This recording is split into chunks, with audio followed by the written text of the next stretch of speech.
Naku po, impeachment ni BBM niluluto na. Nako, grabe. Talagang iba na ang papasok na 20th Congress, mga kabibig, na medyo meron ng mga nagpaparinig na niluluto nila ang impeachment ni BBM. O, ikaw, sang-ayon ka bang ma-impeach si Pangulong Bongbong Marcos? Naku, puro na lang impeachment cases sa gobyerno. Yung problema sa gobyerno, hindi mabigyan ng solusyon, kundi puro awayan ng BBM, ng Marcos versus Duterte. Naku, sino bang unang nangaway? At ito pa, kabibig, ubos na pala ang 2025 budget? Yan ang tanong ng ilang netizen. Kasi ang gobyerno natin ay planong uutang ng 735 billion sa quarter 2. Hala, grabe. Talaga ba? Ito na ba ang Pilipinas ngayon? Ubos na ang budget, uutang na naman? Ay, ito una kabibig, ang una nating pag-usapan, itong plano impeachment case ni BBM maaring isampa sa darating na 20th Congress, mga kabibig. Naku po, anong nangyari? Naku po, eto na. Oh, wala pang 1 milyon ang hindi pala yan, walang 1 milyon. Ito na. Impeachment case versus BBM maaring isampa sa darating na 20th Congress senatorial candidate. Naku po. Sino kayang senatorial candidate ang nag-uusap-usap nito? Naku, kung mananalo ang PDB, naku, ito yan. At mananalo yung mga kongresista na pro-Duterte, ay delikado. Sila ang unang mag-ano. Oh, di ba? Ito na kami. Roberto Gonzales na may mga grupo na naghahanda para isang pang impeachment case. Okay. Ang senatorial candidate na si Norberto Gonzales na may mga grupo na naghahanda para isang pang impeachment case laban kay Pangulong Bongbong Marcos Jr. Samantala, mga grupo doon, kabibig, na naghahanda na magsampa na impeachment case ni Bongbong Marcos. Mga grupo, hindi lang grupo, hindi isang grupo, kundi mga grupo ang nagpaplanong magsampa ng impeachment case laban kay Pangulong Bongbong Marcos ng pasimula ng 20th Congress. Sinabi rin ni Gonzales na maaaring tumayong broker si Senator Amy Marcos para palitan ang Pangulo sa puwesto. Si Almar Forzuelo sa detalye. Broker si Amy Marcos? Nababalita ako na marami naman talaga nagpaplano ng file ng impeachment si Pangulo pagbukas ng Kongreso. Ito ang sinabi ng dating kalihim ng Department of National Defense at ngayong senatorial candidate na si Norberto Gonzales sa eksklusibong panayam ng SMNI News. Ayon kay Gonzales, ang ideya ng pagpapalit sa Pangulo ay nagmumula mismo sa mga ordinaryong Pilipino na kanyang nakakausap sa pag-iikot sa Luzon, Visayas at Mindanao. Do you agree, mga kabibig, na galing sa atin na i-impeach, galing sa ordinaryong mamamayan na gusto nilang ma-impeach si Bongbong Marcos? Kasi yung kay VP Sara is because of Quadcom. Yung nag-Quadcom committee, meron daw pag-research sila, kaya naisipan nilang mag-impeachment kay si VP Sara. Ngayon, ito daw planong i-impeach si Bongbong Marcos ay galing mismo sa boses ng sambayanang Pilipino.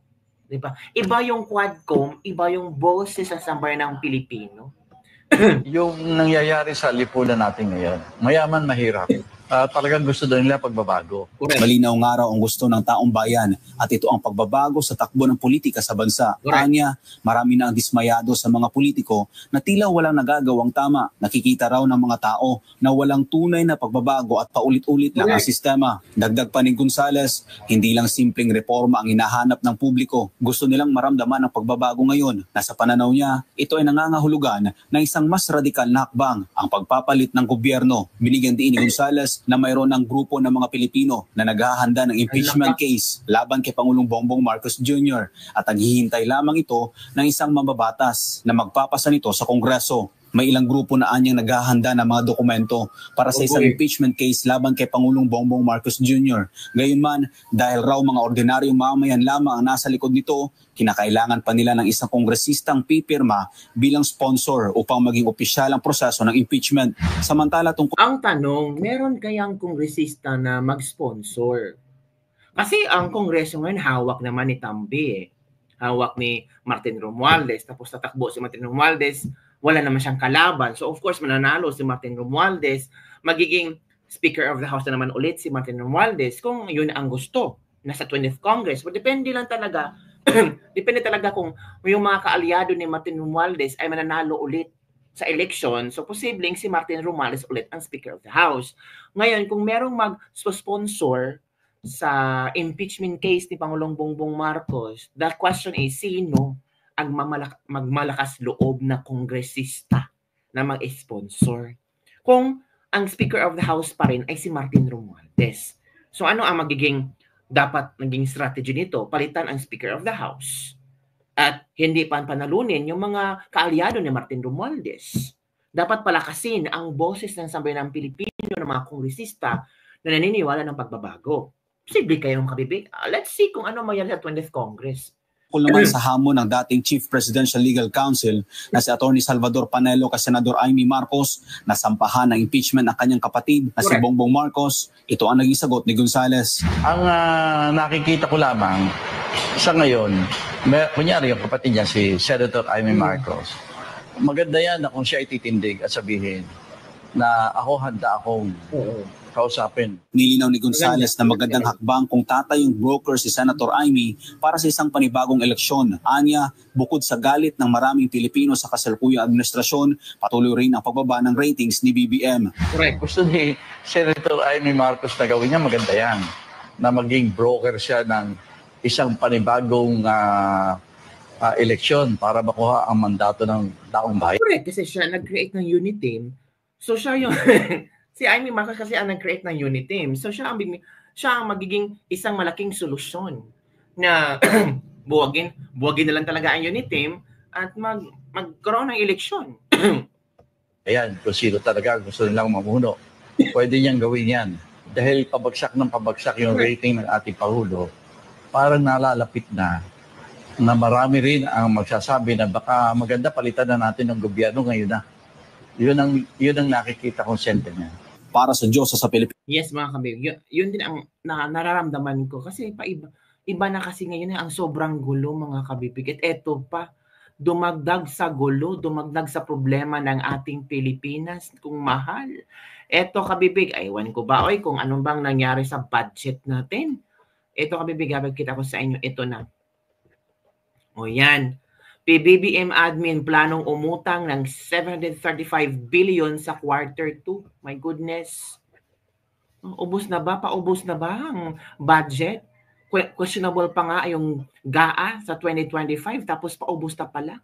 Ang budget, my goodness, ay uutang na naman ulit, mga kabibig. Anong nangyari? Ay, Ginoo ko. Diyos por santo. Okay. So ito ang mga komento ng ating mga netizen. Ubus agad ang 2025 national budget. April pa po, uutang ulit. Hindi ba parang 3 trillion ang 2025 national budget? Anong nangyari? Partida, nagbenta pa yan ng gold reserve. Kinuha pa ang billion sa PhilHealth. Talaga namang ang amazing, di ba? Nakakagalit at nakakapanghina ang nangyari sa Pilipinas. I wonder kung iba binuto natin, will it be different? Di siguro, pero I'm willing to vote anyone else except BBM. Kung maibabalik ko lang, di sana nangyari ang pinakamalaking budol sa kasaysayan ng Pilipinas. Noong naupo si Cory, naghirap bansa natin hanggang kay Noynoy Aquino. Maraming hindi maaprubahan panukalang batas na maupo din si Noynoy dahil wala daw sapat na pondo. Akala ko ba walang pera ang Pilipinas kasi laging bukang bibig ng mga dating presidente, walang pondo, kulang sa pondo. Inang naupo si Duterte, nagbigay ng additional 1,000 pension sa SSS pensioner at sa mga veterans ng 300% increase sa pension nila. Nag-allocate ng 47 billion sa Manila Bay Rehabilitation. Nag-approve ng Universal Health Bill. Ibig sabihin, sagot na ng pamahalaan ang basic hospitalization ng lahat ng Pilipino. 9 trillion pesos allocation sa Build program. 1.36 billion pesos for Boracay Rehabilitation. 15 billion for Marawi Rehabilitation. 219 budget for education, infrastructure, and interior government department increased from 30% to almost 70% from 2018. 100 million pesos a month for PGH. 100 million monthly subsidy for soldier medicines. 500 million for soldiers' new hospital na may lupain sa libu-libong DAR beneficiaries sa buong bansa. Nag-raise ng OFW assistance budget to 1 billion. 10 years renewal of passport, 10 years renewal of driver's license, nag-allocate ng 2 billion for rehabilitation, and so many mga kabibig na nagawa ni Pangulong Duterte.